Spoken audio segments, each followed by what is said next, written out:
Hello बच्चों, स्वागत है आपका अपने YouTube channel Sudama Juyal NCERT में। तो बच्चों, आज हम पढ़ेंगे कक्षा 7 विज्ञान यानी साइंस का चौथा अध्याय ऊष्मा। आप देख रहे हैं यहाँ पर, ये है आपका पाठ 4 ऊष्मा। हम आपको बताएंगे बच्चों इस पाठ से संबंधित प्रश्नों के उत्तर और साथ ही साथ पाठ का सारांश भी। तो सबसे पहले आइए देख लेते हैं एक झलक इस पाठ की। आप इस पाठ को यहाँ से देख सकते हैं बच्चों, और चाहे अपनी पाठ्य पुस्तक से। लेकिन याद रहे, एक बार पाठ को ज़रूर से ज़रूर पढ़ लें। इससे ये होगा जो यहाँ पर आपको पाठ का सारांश बताया जाएगा और जो प्रश्नों के उत्तर बताए जाएंगे उन्हें आप अच्छे से समझ पाएंगे। तो आप देख रहे हैं यहाँ पर, ये है आपका पूरा पाठ 4 ऊष्मा। साथ ही साथ बच्चों ध्यान रखें, यदि अभी तक आपने चैनल को सब्सक्राइब नहीं किया तो चैनल को भी सब्सक्राइब अवश्य कर दें, बेल आइकन भी दबा दें ताकि आपको आने वाली प्रत्येक पाठ की वीडियो की नोटिफिकेशन मिलती रहे और जानते रहे अपने सारे पाठों के प्रश्नोत्तर हमारे साथ। तो ये है आपका पूरा पाठ, और जैसे ही यहाँ पर ये पाठ समाप्त होता है हम आपको लिए चलेंगे पाठ के प्रश्नोत्तरों पर, जिन्हें आप अपनी नोटबुक में नोट करें। देख रहे हैं यहाँ पर, ये है आपका पाठ समाप्त हुआ यहाँ पर, और यहाँ से शुरू होते हैं ये पाठ के प्रश्न जिनका उत्तर हम आपको यहाँ पर बताने वाले हैं। तो आप लगातार इसी प्रकार देखते रहें वीडियो और जुड़े रहें हमारे साथ। तो चलिए अब ज़्यादा देर न करते हुए जान लेते हैं सबसे पहले पाठ का सारांश।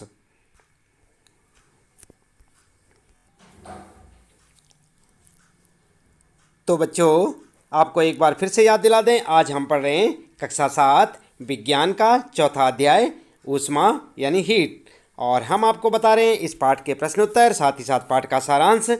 और सबसे पहले बात करते हैं पाठ के सारांश के बारे में कि आपने इस पाठ में क्या कुछ सीखा या क्या कुछ पढ़ा। सबसे पहली बात, किसी वस्तु की उष्णता की कोटि ज्ञात करने के लिए हम सदैव अपनी स्पर्श इंद्रिय पर विश्वास नहीं कर सकते। दूसरी बात आपने जानी, ताप किसी वस्तु की उष्णता की कोटि की माप है।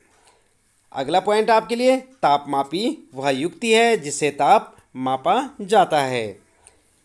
चौथा पॉइंट है, डॉक्टरी थर्मामीटर का उपयोग शरीर का ताप मापने के लिए किया जाता है। इस थर्मामीटर का परिसर 35 डिग्री सेल्सियस से 42 डिग्री सेल्सियस होता है। अन्य प्रयोजनों के लिए हम प्रयोगशाला तापमापी का उपयोग करते हैं। इन तापमापियों का परिसर प्रायः 10 डिग्री सेल्सियस से 110 डिग्री सेल्सियस होता है, याद रखेंगे आप। और पांचवा पॉइंट आपके लिए, मानव शरीर का तापमान या सामान्य ताप 37 डिग्री सेल्सियस होता है। अगला पॉइंट है छठा, ऊष्मा उच्च ताप के पिंड से निम्न ताप के पिंड की ओर स्थानांतरित होती है। एक वस्तु से दूसरी वस्तु में ऊष्मा 3 प्रक्रमों द्वारा स्थानांतरित हो सकती है। और कौन से ये 3 प्रक्रम आप देख सकते हैं, चालन, संवहन और विकिरण। अगला पॉइंट है बच्चों, ठोसों में प्रायः ऊष्मा चालन द्वारा स्थानांतरित होती है।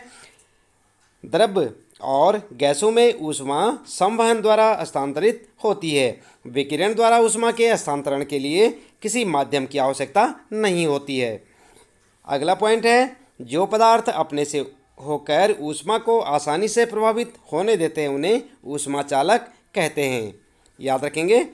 और 9वां पॉइंट है, गहरे रंग की वस्तुएं हल्के रंग की वस्तुओं की अपेक्षा ऊष्मीय विकिरणों की अच्छी अवशोषक होती हैं। यही कारण है कि हम गर्मियों में हल्के रंग के वस्त्रों में अधिक आराम का अनुभव करते हैं। अगला पॉइंट है बच्चों, सर्दियों में ऊनी वस्त्र हमें गर्म रखते हैं। इसका कारण यह है कि ऊन ऊष्मारोधी है और इसके रेशों के बीच में वायु फंसी यानी कि ट्रैप होती है। तो ये सब पॉइंटों को आप याद रखेंगे। पाठ का सारांश है ये, और मुख्य बातें जो आपको इस पाठ में बताई गई हैं आप उन्हें अच्छे से समझें, उन्हें याद रखें और पाठ को ज़रूर से ज़रूर पढ़ें। इसके बाद आइए जान लेते हैं इस पाठ में पूछे गए प्रश्न और उनके उत्तर। अभ्यास प्रश्न उत्तर में इन्हें आप अपनी नोटबुक में नोट कर सकते हैं बच्चों। पहला प्रश्न आपके लिए, प्रयोगशाला तापमापी तथा डॉक्टरी थर्मामीटर के बीच समानताएं और अंतर लिखिए। तो उत्तर में आप लिखेंगे, सबसे पहले लिखेंगे समानताएं और हेडिंग डाल के लिखेंगे, दोनों थर्मामीटर का कार्य सिद्धांत समान है। दूसरा लिखेंगे, दोनों का उपयोग तापमान को मापने के लिए किया जाता है। और तीसरी समानता, दोनों में एक मोटी दीवार वाली कांच की नली होती है जो एक महीन पतली नली से जुड़ती है। अगला पॉइंट चौथा, तापमान मापने के लिए दोनों थर्मामीटर में पारे का उपयोग किया जाता है। और पांचवी समानता क्या है, दोनों में सेल्सियस और फ़ारेनहाइट अंकित है। ये तो थी समानताएं। और उसके बाद अंतर की बात करते हैं, तो अंतर में आप लिखेंगे अंतर में आप क्या करेंगे, हेडिंग डाल के लिखेंगे। नंबर 1, प्रयोगशाला थर्मामीटर का उपयोग कारखानों और प्रयोगशाला में विभिन्न वस्तुओं के तापमान को मापने के लिए किया जाता है, जबकि डॉक्टरी थर्मामीटर का उपयोग केवल मनुष्यों के तापमान को मापने के लिए किया जाता है। याद रखेंगे ना ये सब। और अगला जो है अंतर क्या है, आमतौर पर प्रयोगशाला थर्मामीटर में तापमान 10 डिग्री सेल्सियस से 110 डिग्री सेल्सियस तक होता है, जबकि डॉक्टरी थर्मामीटर में तापमान 35 डिग्री सेल्सियस से 42 डिग्री सेल्सियस तक होता है। तीसरा अंतर जो है, आमतौर पर प्रयोगशाला थर्मामीटर में कोई अवरोध नहीं होता है, जबकि डॉक्टरी थर्मामीटर में पारा बल्ब के पास छोटा अवरोध होता है। चौथा अंतर है, मान लेते समय प्रयोगशाला थर्मामीटर को सीधा रखना पड़ता है, जबकि डॉक्टरी थर्मामीटर झुकाया जा सकता है। तो ये थे प्रयोगशाला थर्मामीटर और डॉक्टरी थर्मामीटर में अंतर। और इससे पहले आपने देखे यहाँ पर समानताएं, जिन्हें आप जो है अच्छे से याद करें, समानताएं और अंतर। इसके बाद बच्चों अगला प्रश्न आता है आपका। दूसरा प्रश्न है, ऊष्मा चालक तथा ऊष्मा रोधी प्रत्येक के दो दो उदाहरण दीजिए। तो यहाँ पर आप उदाहरण देंगे। सबसे पहले उत्तर लिखेंगे, उत्तर के बाद ऊष्मा चालक के बारे में लिखेंगे, हेडिंग डाल देंगे तांबा, एल्युमिनियम और लोहा। ये क्या है, ऊष्मा चालक। और ऊष्मा रोधी में लिख सकते हैं आप लकड़ी, पानी और हवा। इस प्रकार से आपका ये दूसरा प्रश्न और उसका उत्तर हो जाएगा। तीसरा प्रश्न है बच्चों, रिक्त स्थानों की पूर्ति कीजिए और क्या है यहाँ पर आपके लिए, कोई वस्तु कितनी गर्म है इसकी जानकारी और यहाँ पर आपको लिखना है द्वारा प्राप्त होती है। क्या लिखना है आपको, तब तक सोचिए आप, अभी हम आपको बताते हैं। और दूसरा यहाँ पर उबलते हुए पानी का तापमापी से नहीं मापा जा सकता, और यहाँ पर भी आपको लिखना है। क्या लिखना है, सोचते रहिए, हम आपको उत्तर बताते हैं अभी। ताप को डिग्री और यहाँ पर क्या लिखना है, में मापते हैं। और गह है बिना किसी माध्यम द्वारा ऊष्मा हस्तांतरण के प्रक्रम को कहते हैं। क्या कहते हैं, पढ़ा था आपने पाठ में। अगला है चाय वाला, स्टील की एक ठंडी चम्मच गर्म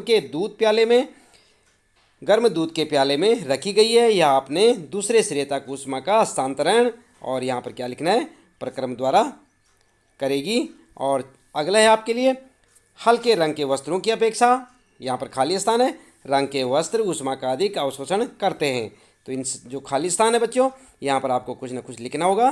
क्या लिखना है, चलिए देख लेते हैं उत्तर में। सबसे पहला जो कै वाला है, कोई वस्तु कितनी गर्म है इसकी जानकारी द्वारा प्राप्त होती है, किसके द्वारा, तापमान के द्वारा। यहाँ पर क्या लिखेंगे, फर्स्ट वाले में तापमान। और इसी प्रकार ख वाले में आप देखें, उबलते हुए पानी का ताप, और यहाँ पर लिखेंगे डॉक्टरी, तापमापी से नहीं मापा जा सकता। ठीक है, तो यहाँ पर लिखेंगे डॉक्टरी। अगला है बच्चों, गै वाले में क्या लिखेंगे उत्तर में, ताप को डिग्री यानी सेल्सियस में मापते हैं। यहाँ पर जो आप लिखेंगे सेल्सियस, डिग्री सेल्सियस में मापते हैं। और घ वाले में लिखेंगे बिना किसी माध्यम द्वारा ऊष्मा हस्तांतरण के प्रक्रम को विकिरण कहते हैं। क्या भरेंगे यहाँ पर, विकिरण।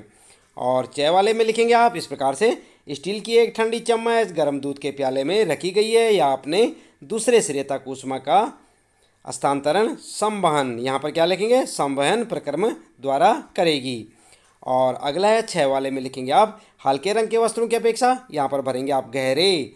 क्या भरेंगे, गहरे रंग के वस्त्र ऊष्मा का अधिक अवशोषण करते हैं।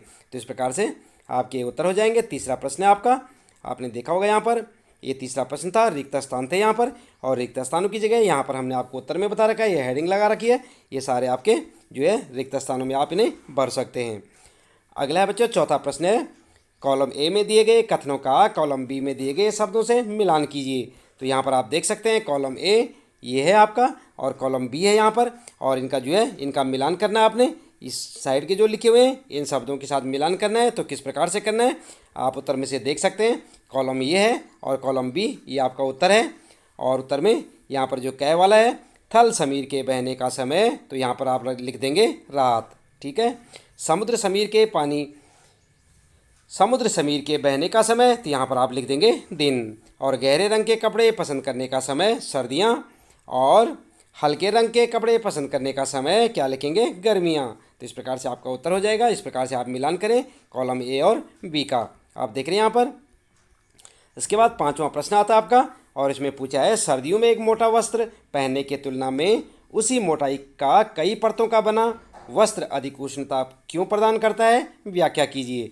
तो यहाँ पर उत्तर में आप लिख सकते हैं, उत्तर लिखेंगे कपड़ों की परतों के बीच हवा फंस जाती है, वायु ऊष्मारोधी का कार्य करती है, यह परत हमारे शरीर की गर्मी को आसपास के वातावरण में जाने से रोकती है। पतले कपड़े की अधिक परतें अधिक हवा को फंसने देंगी और परिणाम स्वरूप शरीर की गर्मी वातावरण में जाने की संभावना कम होगी। इसलिए सर्दियों में एक मोटा वस्त्र पहनने की तुलना में उसी मोटाई का कई परतों का बना वस्त्र अधिक उष्णता प्रदान करता है। तो इस प्रकार से आप अपना उत्तर लिख सकते हैं। ये पांचवा प्रश्न है, इसका उत्तर आप यहाँ से देख के लिखें, अच्छे से लिखें, याद भी करें बच्चों। अगला प्रश्न आता है चित्र 4.13 यानी कि 4.13 को देखिए, अंकित कीजिए कि कहाँ कहाँ चालन, संवहन तथा विकिरण द्वारा ऊष्मा हस्तांतरित हो रही है। और इस प्रकार का आपको एक प्रश्न में चित्र देखने को मिलेगा, आप देख सकते हैं। ये वाला चित्र आपको दिखाई देगा आपके प्रश्न में, आपकी पाठ्य पुस्तक में देखें। और इसका उत्तर क्या लिखेंगे आप, उत्तर आप इस प्रकार से करेंगे। ठीक उसी प्रकार का एक चित्र और बनाएंगे आप, और यहाँ पर जो है आप चित्र में दिखा सकते हैं, ये संवहन और यहाँ पर चालन और यहाँ पर विकिरण, ये सब लिख देंगे आप, और जो है आपका ये उत्तर हो जाएगा। इस चित्र को आप ध्यान से देखें, इस प्रकार का आप एक चित्र बना लें बच्चों, और ये आपका उत्तर हो जाएगा। आई बात समझ में। और इसके बाद जो है अगला प्रश्न आता है आपका, सातवां प्रश्न है, गर्म जलवायु के स्थानों पर यह परामर्श दिया जाता है कि घरों की बाहरी दीवारों पर श्वेत सफ़ेद पेंट किया जाए, और क्यों किया जाए इसकी व्याख्या करनी है आपने। तो उत्तर में आप जो है लिख सकते हैं, गर्म जलवायु के स्थानों में यह सलाह इसलिए दी जाती है क्योंकि सफ़ेद रंग उस पर पड़ने वाली अधिकांश गर्मी को परावर्तित कर देता है। अर्थात हम कह सकते हैं कि सफ़ेद रंग कम मात्रा में गर्मी को अवशोषित करता है, इसलिए घर के अंदर का तापमान बहुत अधिक नहीं बढ़ता है। तो इस प्रकार से आप अपने सातवें प्रश्न का उत्तर लिख सकते हैं, याद भी करें बच्चों, काफ़ी इंपॉर्टेंट क्वेश्चन है यहाँ पर।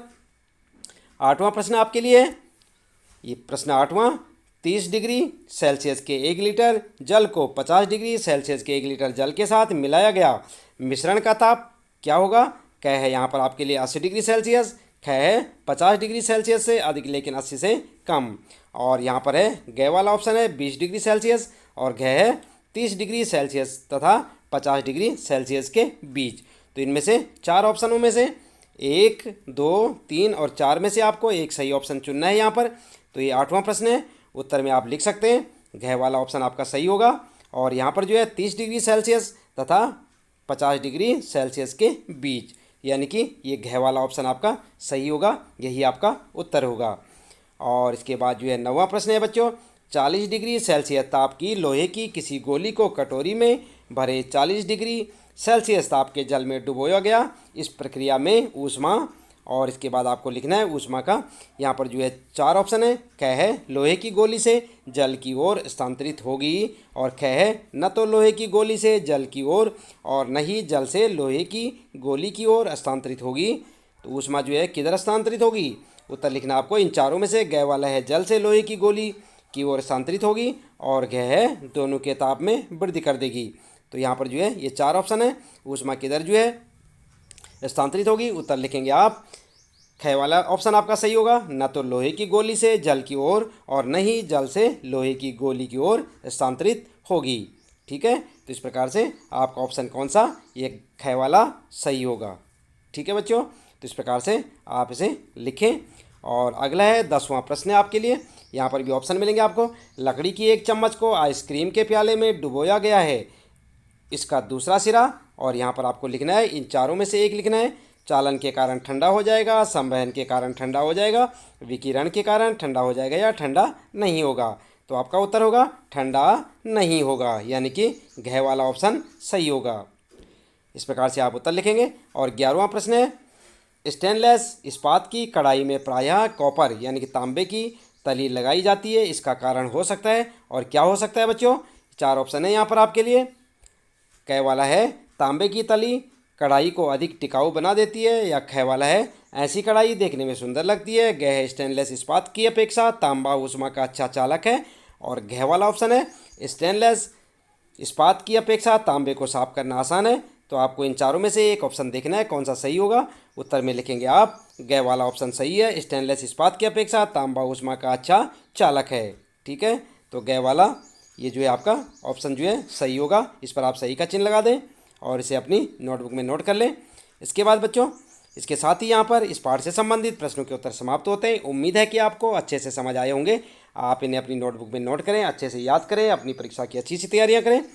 और यदि अभी तक आपने चैनल को सब्सक्राइब नहीं किया या चैनल में आप पहली बार आए हैं तो चैनल को सब्सक्राइब अवश्य कर दें, बेल आइकन भी दबा दें ताकि आपको आने वाली प्रत्येक पाठ की वीडियो की नोटिफिकेशन मिलती रहे और लगातार इसी प्रकार जानते रहे अपने कक्षा 7 विज्ञान के सभी पाठों के प्रश्न उत्तर हमारे साथ ही साथ आप जो जान सकते हैं इस चैनल में बच्चों कक्षा 7 हिंदी और हिंदी व्याकरण के प्रश्न उत्तरों को भी, और साथ ही साथ सामाजिक अध्ययन के सभी पाठों के प्रश्न उत्तर भी आप इस चैनल में से देख सकते हैं। तो आप जो है चैनल की प्लेलिस्ट में जाइए और वहाँ से अपने सभी पाठों के प्रश्न उत्तर देखें। तो बच्चों मिलते हैं फिर अगले पाठ के प्रश्न उत्तरों के साथ अगली वीडियो में। आपका दिन शुभ हो।